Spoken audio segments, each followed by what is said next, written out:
radio BBC gahuza miryango ivuga irondere kuri metero 19 25 31 na 41 ku mirongo ya FM mu karere k'ibiyaga binini no kuri internet kuri bbcgahuza.com.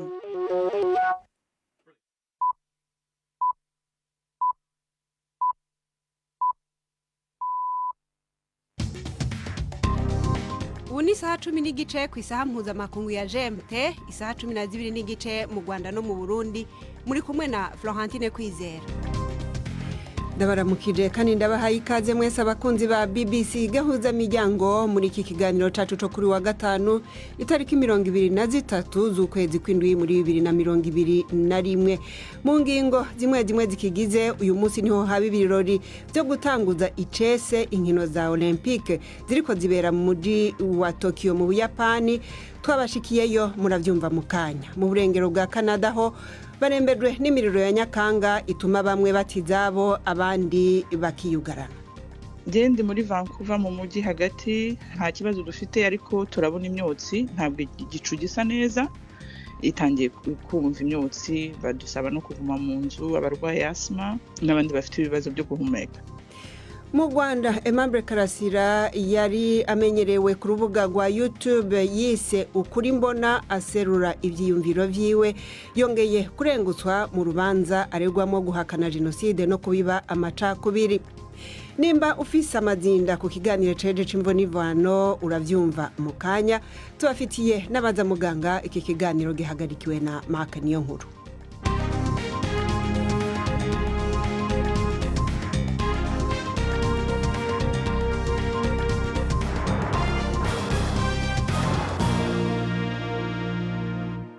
Imbere yo kuja mwidonida ariko mbanze mpakanya Prudence Ngyumva ari mu yindi studio abashikiriza amakuru yo hirya no hino ku isi avugwa hano kuri BBC. Umwami w'abami w'Ubuyapani yafunguye ku mugaragaro imikino ya Olympique ku muhango wabereye i Tokyo. N'umuhango wabaye mu buryo budasanzwe muri stade irimo ubusa ku bafana bari hasi y'igihumbi kubera icyorezo cya COVID-19. Perezida wa komite mpuzamahanga y'imikino ya Olympique Thomas Bach yavuze ko gutegura iyi mikino byabaye urugendo rukomeye rurimo ingorane zitarigera zibaho. Yashimye Abayapani anasobanura uyu munsi nk'igihe cy'ikizere. Umukinnyikazi wa tennis ufite igikombe Naomi Osaka yatwaye itoroshi y'urumuri rwa Olympique mu ntambwe za nyuma zo kwatsa ibishashi muri stade. Mbere gato habanje gufatwa umwanya wo guceceka hibukwa bahitanywe n'icyorezo cya COVID-19. Abakinnyi bake mu bamenyerewe nibo bonyine batambagiye imbere y'amakipe yabo kandi bose bare bambaye udupfukamunwa. Muri imihango kandi abakinnyi ba Israel bishwe n'abarashi b'Abanyapalestine mu mikino ya Olympique yo mu 1972 yabereye i Munich bibutswe ku nshuro ya mbere mu myaka 49.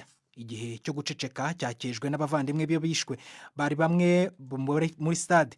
Minisitiri w'intebe wa Israel Naftali Bennett yabisobanuye nk'igihe gikomeye kandi cy'amateka. Abo mu miryango y'Abanya-Israel 11 bamye basaba komite mpuzamahanga y'imikino ya Olympique gufata umunota wo kubibuka mu mihango ifunguriye imikino, ariko IOC yari yarimye amatwi ubusabe bwabo. Mu kwezi kwa 9 1972 abakinnyi b'ikipe ya Israel bafashwe bugwate n'abarashi bo muri Palestine mu murenge w'abagamo abakinnyi Munich. Mu gihe cy'amasaha 24 gusa Abanya-Israel 11, Abanya-Palestine 5 n'umupolisi w'Umudage bari bamaze gupfa mu igeragezwa ryo kubatabara ryapfubye. Abantu barenga 100 bishwe mu burengerazuba bw'Ubuhinde nyuma yuko imvura ikaze yateye inkangu n'imyuzure yarengeye uduce tw'ubutumburuke buri hasi muri leta ya Marishkakata. Abategetsi bavuze ko batoye imirambo 36 mu butaka bwaredutse mu murenge uri mu karere ka Raigad. Hari ubwoba kandi ko abandi bantu bagotewe munsi y'ibyondo. Inkuru ya Anibarasani Eterajad uri Delhi muri yumva mwijwi rya Robert Patrick Misigaro. Abajejwe intwaro muri leta ya Maharashtra yo mu Buhindi bavuga yuko ariyo mvura nyinshi imaze kugwa mu kwezi kw'indwi mu kiringo kingana imyaka 40. Abakora mu nzego z'ubutabazi bafise ikibazo gikomeye cyo guhangana n'ikirere kibi hamwe n'umwanya muto basigaranye wo gutabara abantu benshi bapfukiriwe n'imisozi yasidutse muri district ya Raigad. Igitigiri c'abasize ubuzima birashoboka ko ciyongera. Mu bice vyinshi amabarabara ntakirengana, ibiraro hamwe n'ivyuma vy'umuhora wa telefone ngendanwa vyasambutse bituma itumanaho rihagarara. Ibigwata amajana hamwe n'imiji ubu nta muyaga nkuba hamwe n'amazi meza yo kunywa bifise. Inzuzi nyinshi zaruzuye nyuma y'aho abajejwe intwaro barekuriye amazi yari mu ngomero zujujwe n'imvura idasanzwe. abajejwe ivy'ikirere bagabishije ko ibintu bishobora kunyuka mu gutanga ikimenyetso gitukura mu madistrikte menshi. Perezida Xi Jinping yakoze uruzinduko rutunguranye mu karere gateza impagarara muri politike ka Tibe. Ni urugendo rwa mbere rukozwe na perezida w'Ubushinwa mu myaka irenga 30. Bwana Xi yakiriwe ku kibuga cy'indege n'abaturage baho mu karere bari bambaye imyambaro ya gakondo yabo igihe hageraga kuwa gatatu. Uruzinduko rwe ruri gutangazwa n'igitangazamakuru cya leta gusa kubera ubukana bwarwo. Mu murwa mukuru Lhasa, Bwana Xi yagiye mu ngoro ya Potala, inturo y'umuyobozi wa Tibe mu buryo bw'imyemerere Dalai Lama. Yanagendeye kandi muri gare ya moshi igendera hejuru mu butumburuke buri hejuru ihuza Tibe n'Ubushinwa. Abanyatibe benshi bahunze bashinja Beijing ikinagaza rishingiye ku idini. Iyi ni BBC gahuza miryango, urayumva no kuri bbc.com no kuri Kesoro FM muri Uganda. Abanyacyubahiro muri Haiti bateraniye hamwe mu muhango wo gushyingura Perezida Jovenel Moise wivuganywe muri uku kwezi. Korali yaririmbye igihe abamwunamiraga bikusanyaga mu muhango wo kumusezera.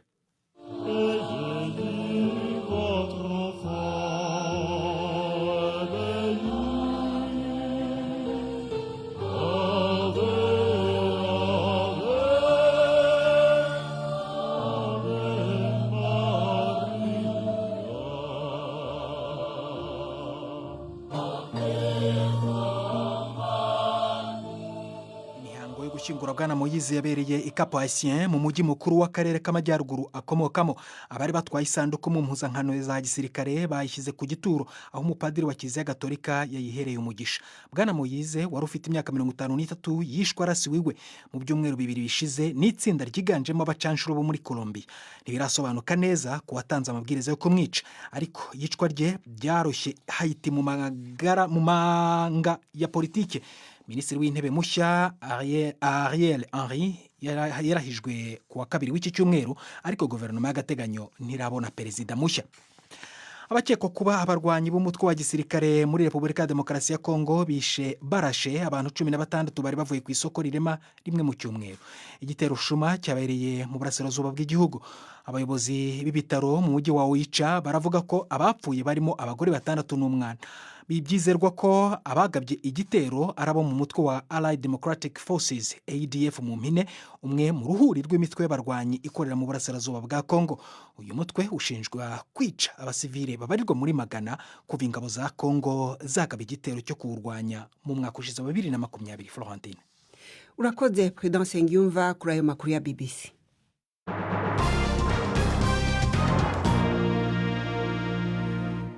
Duhere mu Buyapani. Twabibabwiye mu ntango z'aya makuru yuko ibirori byo gutanguza icese inkino za Olympique zari kuba mu mwaka uheze byatanguye ku mugaragaro kuri wa gatanu.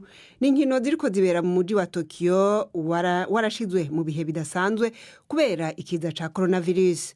Navuganye mu kanya na Victoria Uwonkunda, mugenzi wacu ari Tokyo gukurikirana izo nkino, aho yatanguye kumbwira uko vyari vyifashe mu kibuga. Mwifungura ry'uyu munsi ry'imikino, Empereur wa Japan yarahari, n'umugore wa perezida wa Amerika Dr. Jill Biden nawe yarahari, hari n'abandi nabo mu kigero cyabo, ndetse na n'uhagarariye OMS ishami ry'ubuzima ku isi Dr. Tedros nawe yarahari.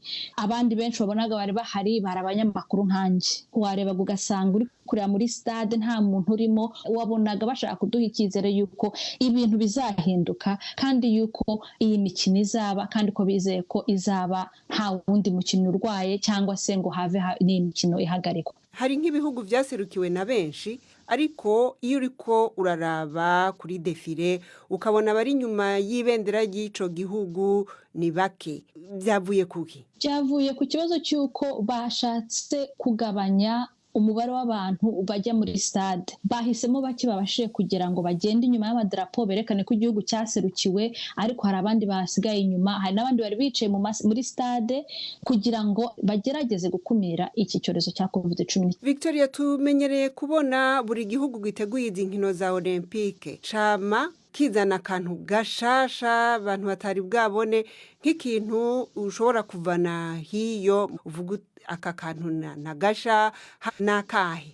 uko ibirori byabaye nyine nk'uko twese twari tubiteze, tuzi ko nta bafana bazaza muri stade kubera coronavirus. Ikindi navuga gishya muri iyi mikino gitandukanye n'indi nuko hari imikino 5 mishya, navuga 3 mishya n'indi 2 yagaruwe nanone ubwa nyuma yakinwe i Beijing mu 2008.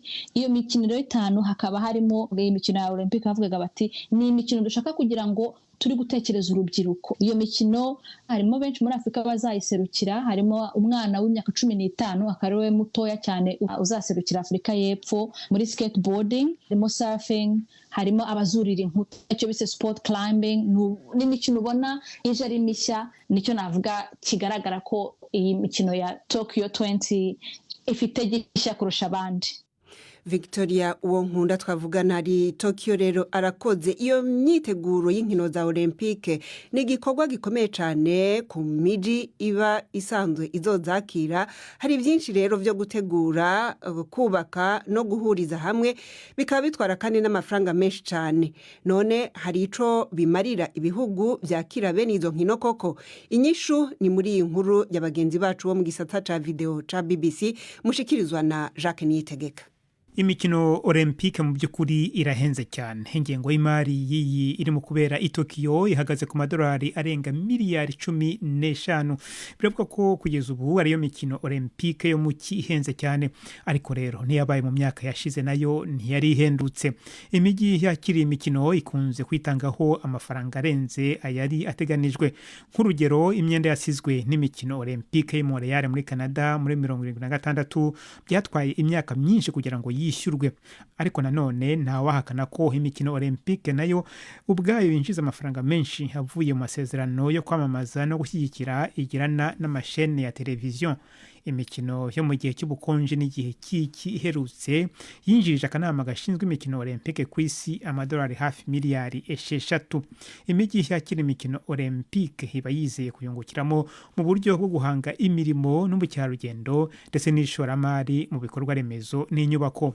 Aha hagatangwa urugero rw'ukuntu imikino y'i Barcelona muri 1992 yavuguruye uwo mujyi bigatuma ukundwa na ba mukerarugendo. Imijyi myinshi yabereyemo imikino Olympique kuri ubu ikunze kwakira imikino ya siporo n'andi materaniro. Ariko rero hari aho inyubako zimwe zateranywe. Mu mujyi wa Athene inyubako zimwe zitakoreshejwe zaje kurengerwa n'ibyatsi nyuma y'imyaka 10 gusa imikino Olympique habereye. Abanenga imikino bakaba bavuga ko kubaka ahantu ibera buri myaka mike bibangamiye ibidukikije. Tugarutse kuri imikino y'Itokyo yatangiye umunsi, icyorezo cy'indwara ya COVID-19 kivugwa hirya no hino ku isi cyatumye ku ngengo y'imari yayo hiyongeraho izindi miliyari z'amadolari. Yewe niyo kino cyorezo kitaba, kwakira imikino Olympique urebye n'urusimbi mu rwego rw'imari, ku buryo imijyi mike ubu ngubu ariyo isigaye yifuza kuzayakira mu myaka iri imbere. Ariko rero nta wakwibagirwa ko ari n'ishema ku mujyi uyakiriye, kuko urebye imikino Olympique agaciro kayo karenza amafaranga. Arakoze Jacques Niyitegeka. Tugaruke ku mugabane wa Afrika. Bamwe mu bashinga amateka b'igihugu ca Ghana batanze integuro y'itegeko rihana abahuza ibitsina babisangiye, baba abagabo basa canke abagore hagati yabo, aho bashobora gupfungishwa igihano c'imyaka 10. Iryo tegeko ryashikirijwe umukuru w'inama nshinga amateka, riraba kandi n'abashigikiye iyo migwi bita iyo aba LGBT+ mu majambo avunaguye. Ni inkuru ya Thomas Nadi mushikizwa na Ivete Kabatesi.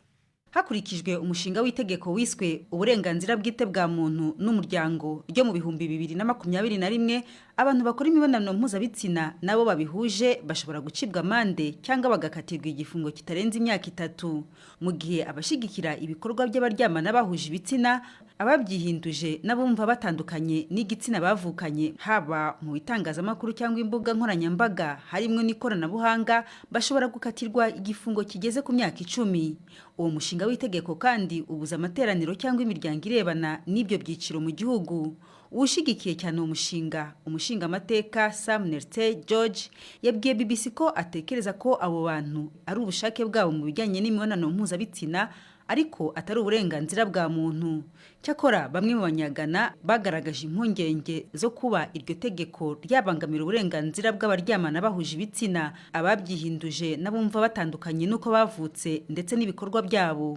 abayobozi ba leta barimo umuvugizi w'inteko ishinga amategeko bamaze kugaragaza ko bashyigikiye amategeko arwanya icyo cyiciro. Igitabo cy'amategeko ahana cyagana kibuza icyo cyita ubushake bw'umubiri butari ubusanzwe, ariko ntiritomora neza ibijyanye n'abo baryamana bahuje ibitsina, ababyihinduje n'abumva batandukanye n'uko bavutse. Akaba ariyo mpamvu y'uwo mushinga w'itegeko. Inkuru ya Thomas Nadi dushikanye ku isaha imwe iburi minota 25 mu Rwanda no mu Burundi.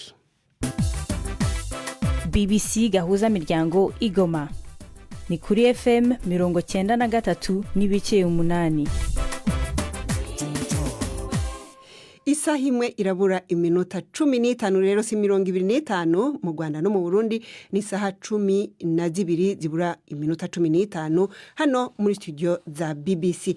Reka tuje mu karere mu Rwanda mu rubanza rwa Aimable Karasira yamenyekanye mu ndirimbo n'ibiganiro bivuguruzanya n'amateka azwi ya genocide ndetse n'agahinda afise kubera ngo abantu biwe avuga ko bishwe na RPF inkotanyi mu 1994. Karasira yigeze kuba umwarimu muri kaminuza y'u Rwanda, yakunze guserura ivyiyumviro vyiwe mu biganiro yatanze n'ivyo yahitishije ku rubuga rwiwe yashinze kuri YouTube yise Ukuri Mbona. Uyu munsi akaba yashikanywe muri sentare aregwa ivyaha birimo guhakana genocide no kubiba amacakubiri. Idonido ni muri iyi nkuru yateguwe na Jean-Claude Mwambutsa yakurikiranye ugo rubanza. Ubushinjacyaha bwareze Karasira icyaha cyo guhakana genocide, kuyishingiro no kubiba amacakubiri, bikiyongeraho icyo kugira umutungo w'amafaranga atagaragarizwa inkomoko. Ni ibyaha ubushinjacyaha buvuga ko byakozwe mu kwezi kwa gatanu binyuze mu biganiro yanyujije ku rubuga rwe rwa YouTube Ukuri Mbona ndetse no mu bindi biganiro yahaye abandi banyamakuru. Ngo yemeje ko genocide itateguwe, ko yatewe n'ihanurwa ry'indege Habyarimana, naho ku mutungo utagaragarizwa inkomoko ubushinjacyaha buvuga ko hatahuwe amafaranga menshi mu rugo rwa Karasira. Aya mafaranga abarirwa muri miliyoni zisaga 40 uyabaze mu manyarwanda. Ahawe ijambo Karasira yahakanye ibyaha byose aregwa. Yabwira urukiko ko ibyo yavuze atari mu bihe bye byiza byo gutekereza kuko afite ibibazo byo mu mutwe kandi ko yari amaze igihe atabona imiti imugabanyiriza. Yabajijwe niba nta kibazo abona mu magambo ye muri iki gihe, avuga ko hari ibyo yari kuvuga ukundi cyangwa akagabanya amagambo iyo aza kuba ari mu bihe bye byiza. Avuga ku mafaranga, Karasira yavuze ko hari ayo yahawe n'inshuti ze zamugiriye impuhwe kubera ibibazo yahuye nabyo. Ngo hari n'andi menshi yishyuwe na YouTube kubera inkuru zanyuraga ku rubuga rwe. Karasira yavuze ko hari n'asaga miliyoni yahawe n'umwe mu bakozi b'urwego rw'ubugenzacyaha RIB wamusabaga kuvuga nabi abo ubutegetsi bubona nk'abanzi babwo. Abamwunganira Evode Kayitana na Gatera Gashabana nabo bavuze ko Karasira arwaye kandi ko bidakwiye gufunga cyangwa kuburanisha umurwayi. Raporo ya muganga yasabwe n'ubushinjacyaha yerekanye ko Karasira afite ibibazo byo mu mutwe kandi ko amaze igihe abyivuza. Gusa iyi raporo ngo ikanzura ko ibibazo afite bitamwambuye ubushobozi bwo gutekereza. Ku mutungo utagaragarizwa inkomoko, abunganira Karasira babwira urukiko ko afite uburenganzira bwo kwakira impano kabone nubwo zava kubo ubutegetsi butishimiye. Basaba ko Karasira akurikiranwa n'abaganga ndetse byaba ngombwa agashyirwa mu bitaro. Karasira kandi ngo akwiye kurekurwa urubanza rutabaye kuko ibyaregwa byakozwe n'umuntu udafite ubushobozi bwo gutekereza neza. Muri iri buranisha, Karasira yasaga n'utizeye kuzahabwa ubutabera, avuga ko mu Rwanda amabwiriza aremera kurusha amategeko. Yavuze ko abateruye ko bishatse n'ejo yafungurwa kimwe n'uko yamara imyaka nk'iyo Mandela yamaze muri gereza mu gihe abatavuga baba ariko babishaka. Jean-Claude Mwambutsa, BBC gahuza miryango i Kigali. Gahuza miryango ibajane mu burengero bwa Canada mu ntara ya British Columbia, aho muri iyi ndwi yashizeho amategeko adasanzwe kubera igwirirana n'ubukare bw'imiriro ya Nyakanga imaze iminsi ivugwa muri ako gace ndetse no mu burengerazuba bwa Leta Zunze Ubumwe za Amerika. N'imiriro yadikurikira ubushuhe burenze urugero bwahabonetse mu mpera z'ukwezi guheze. Abajejwe gutabara bashinzwe kuzimya imiriro barenga 3,000 bariko baragerageza kuzimya iyo miriro muri iyo ntara mu gihe abantu baharugwa mu bihumbi bavuye mu ngo zabo barahunga. Mugenzi wacu Jacques Niyitegeka yavuganye na Claudia Umupfasoni, umunyarwandakazi ari mu mujyi wa Vancouver. Yatanguye amubaza igihe iyo miriro ya Nyakanga yatanguriye. iyi miriro hashize ibyumweru 2 itangiye, habaye ubushyuhe budasanzwe, noneho ubushyuhe nibwo imiriro yatangiye kugeza n'ubu ikaba igihari. Baravuga ko hari imiriro irenga 300 barimo baragerageza kuzimya. wowe aho uri bimeze gute? Ndi muri Vancouver mu mujyi hagati, nta kibazo dufite ariko turabona imyotsi, ntabwo igicu gisa neza, itangiye kumva imyotsi, badusaba no kuguma mu nzu, abarwaye asima n'abandi bafite ibibazo byo guhumeka. Haba hari ibyangiritse waba uzi? Harimo gushya, amazu arashya, ibintu byose amazu agashya, cyane cyane aho bikomeye ugasanga nk'amazu 5,000 arahiye mu mwanya muto. Aya mategeko adasanzwe yashyizweho n'ubuyobozi asaba abanyagihugu gukora iki? Arasaba abaturage ko iyo bababwiye gusohoka, musohoka ako kanya, mukava muri ako karere babasabye, hanyuma n'abasanzwe bose bakwirinda kuhajya bagakurikiza ayo mategeko, cyane cyane iyo bavuze ngo nimuhaguruke mugende, ariho abavuga ngo ngo reka nzimye inzu yanjye cyangwa reka mpagume batazansahura, ugasanga bitumye abategetsi badashobora kuevacuer abo bantu bose. Barasaba rero ko niba bavuze ati nimuhaguruke mugende, kandi bakaba bazafasha abo bantu ku byo bazaba batakaje. Wavuze ko hari imyotsi irimo kubageraho aho uri. Usibye iyo myotsi, wowe hari izindi ngaruka byakugizeho? Ingaruka byangizeho ni uko nagombaga kujya ahantu muri vacances, aho hantu hakaba harahiye, tukaba tutagishoboye kujyayo, kandi tuhafite n'umuryango, uwo muryango nabo babaye evacué bari mu hoteli. Ubwo nizo ngaruka dufite. Uvuze ko umuryango bawuhungishije, abantu barimo guhungishwa, leta irabajyana he, irabafasha gute? Irabajyana mu mahoteli, cyangwa se bagasaba ko niba hari abafite imiryango babakira, ariko bafite ubufasha bwo kujya mu hoteli, bakaba yo kugeza igihe bazasubirayo kureba ibyangiritse. Imiriro y'agasozi yo mu cyi ikunze kwibasira ako gace ka Canada, ariko iyo umwaka isa nkaho ifite ingufu zidasanzwe. Abategetsi barabisobanura gute?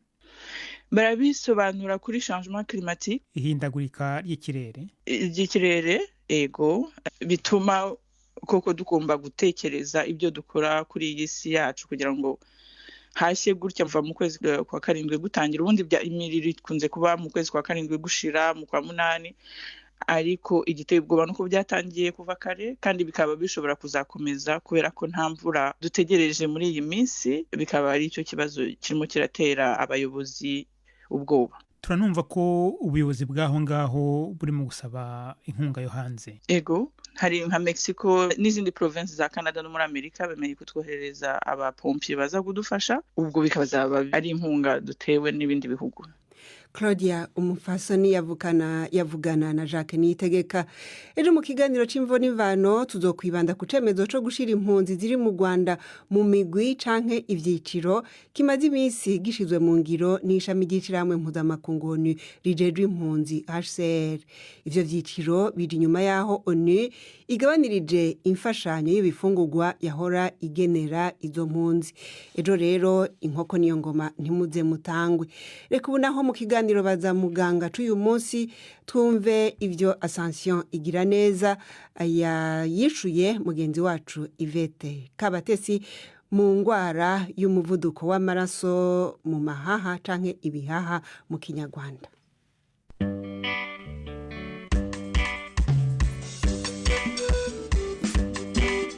Mwiriweho neza. Hypertension arterielle pulmonaire ni indwara ituma amaraso ajya mu bihaha agira umuvuduko udasanzwe. Turi kumwe na muganga Ascension igira neza. Ubundi amaraso ava mu mutima akajya mu bihaha kugira ngo abone umwuka. Rero hari igihe bitewe n'impamvu zitandukanye amaraso muri iyo mitsi ashobora kubamo menshi, noneho bigatuma byongera imbaraga muri iyo mitsi, twakwita ko ari nka pression.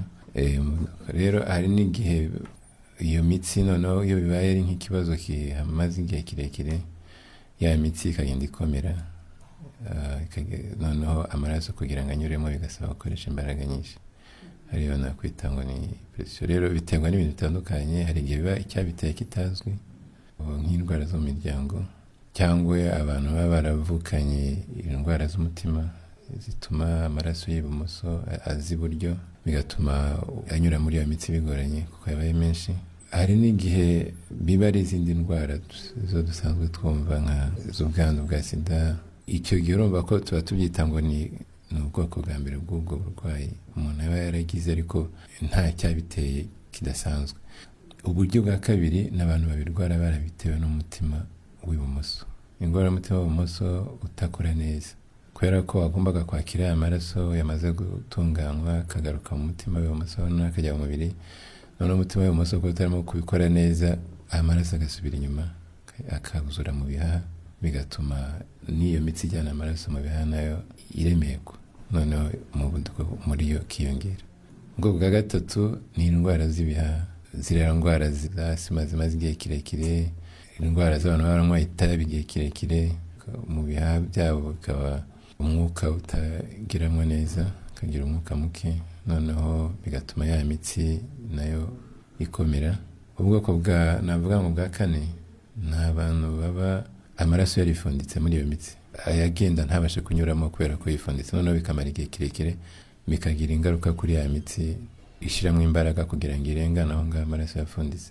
Ubwo navuga ngo ubwoko bwa nyuma ni izindi ndwara zo mu mubiri zisanzwe, impyiko, umwijima w'igihe kirekire cyangwa impyiko y'igihe kirekire.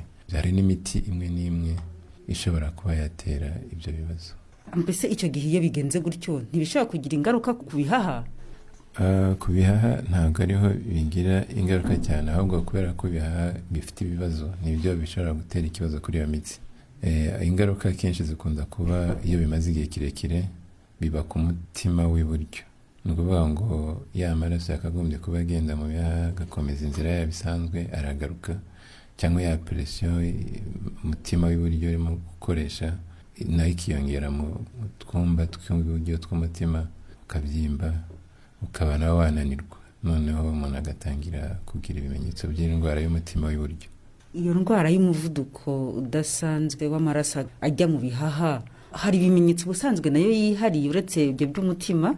Yego, ibimenyetso nabyo biri mu bice bitandukanye. Hari abayigira nta bimenyetso bafite, navuga ngo ubwo wari ubwoko bworoheje, ariko ibimenyetso bitangira kubaho kenshi ni umunaniro ukabije, cyangwa umuntu akabura umwuka iyo akora imyitozo ngororamubiri.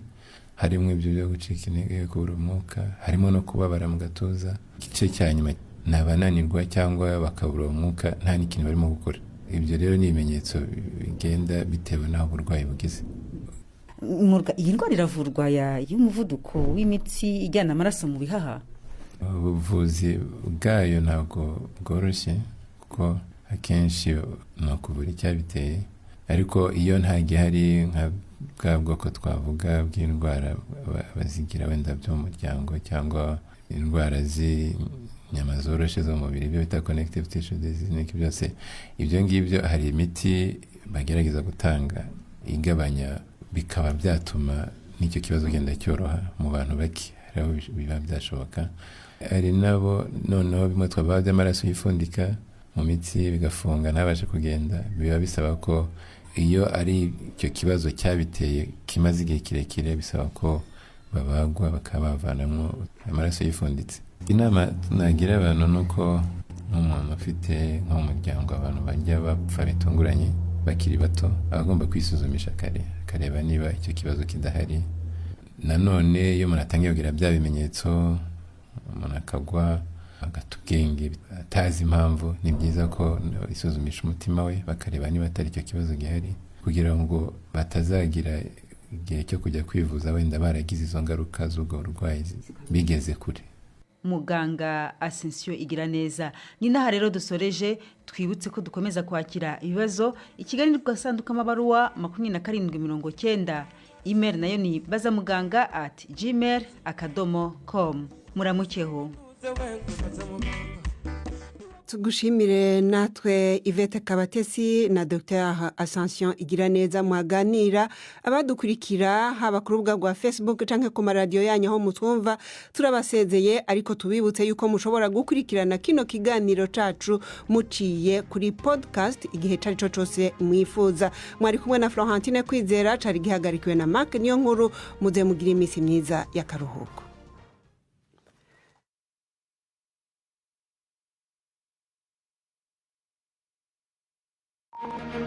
Thank you.